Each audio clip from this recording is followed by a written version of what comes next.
لاریجانی که تقریبا یک چهره بدون رقیب در ساختار قدرت جمهوری اسلامی بود، به جهت هم سوابقی که داشت در حوزه‌های سیاسی امنیتی و هم به جهت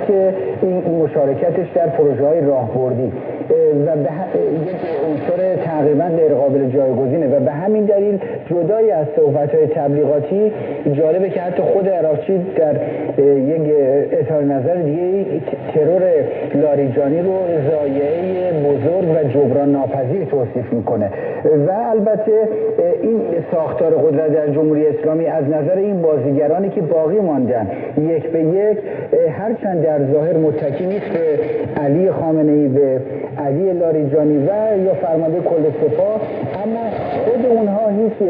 آلترناتیوی برای این وضعیت پیشنهاد نمی‌کنن، جایگزینی ارائه نمیدن که این ساختار قدرت قرار چگونه ادامه پیدا کنه. چرا؟ چون مفروض اونها اینه که